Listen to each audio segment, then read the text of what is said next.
hate in 2008. Okay. And as Alan will tell you, the success of the protest, of the movement in this country by African Americans, primarily students, was the love for each other, and the love for what is right, and the love for knowing if you don't make a move, nothing will happen. You got to move those obstacles in front of you so the next generation won't have to move them. So I think that's the love you hear Alan talking about. But the festival itself is based on that. Okay. It is the only event of its nature in the entire country. There's no other African festival on any black campus anywhere in this continental USA. It has been a most wonderful, rewarding feeling for anybody who ever goes.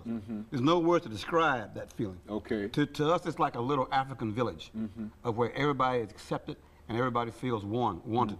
It's something about a street festival that doesn't allow you to have any elite, superior feelings. And we know that's what works because it grows every year. It's the 26th annual. There's nothing like it. So we knew that the festival would be a great way last year to start saying it's time to recognize the freedom riders. Very good. Got to recognize them. And that caused the ball to start rolling. Okay, very good. And of course, Mr. Kaysen, let's talk about some of your experiences as a freedom rider. We understand that certainly it was all done with love and respect, understanding, goodwill, and all of that. But now, talk about some of your experiences as a freedom rider, of your imprisonment and that kind of activity. Okay, my imprisonment was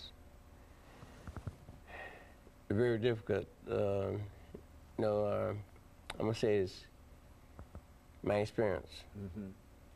I was in prison for 8 months, 6 days. After I got out of Mississippi, I came back here, and I was expelled from school. And I said, well, I'm not gonna be honorary, because I love. Therefore, what I did was, I said, we're going to boycott Nashville, Tennessee for 2 months. I talked to my minister, who was a Reverend Kelly Smith. Okay. Okay? And what we did was simple. We integrated Nashville, Tennessee. Okay. All my other colleagues, they were still in jail. I did my own. See, I didn't go out and get no bombs. I didn't go out and curse anybody. I did it through the fate of my colleagues. On the way home, I left here, I was going home to Florida, and I was arrested for disturbing the peace on a train. I spent 8 months, 6 days in prison for disturbing the peace. And during this time in prison, everybody's in there. There was like, I would say, people who were murdered, raped, so forth. And I was only 19 years old.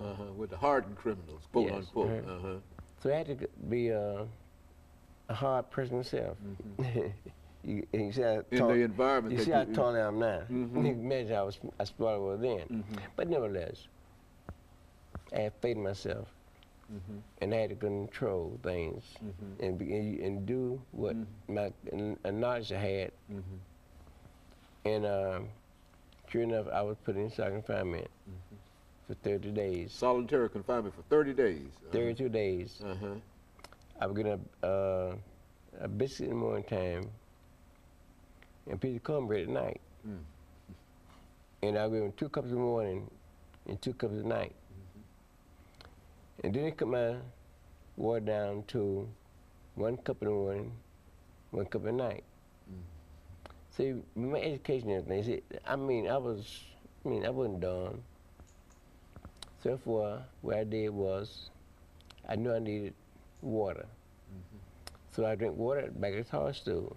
And I ate my little biscuit in the morning time. And then that afternoon, I got a piece of cornbread. But I didn't see, God taught me this, see, by going to church when I was young and everything, and all and my teachers in college, in high school and everything, they taught me to be a respected young man. Now I'm locked in a box, and nobody can see me. But yet still, I was a respected young man. I had to survive. So I drink water I tossed to, the the tank for a while. When I got so weak, I could not drink water out of the tank because I couldn't get up there. Climb up on the tank, the old flush Right. truck. So therefore, I said, well, I could not urinate into the toilet stool, so I urinated on the floor. So I drink water out of the toilet stool. So I keep my body together. And the guy said, Alan, why you keep all these torches? You're not shitting. I'm gonna say it. I said, I need torches so I can keep the. What I was doing, taking the torches, was to keep the floor clean. Cause I was urinating on the floor. That thing pushing the corner. So I was sleeping. It's a room on the floor, no underclothes on, no clothes on, nothing. But I survived. Okay. Okay, very good. And of course, let me take this second commercial break, after which we'll be back with our audience.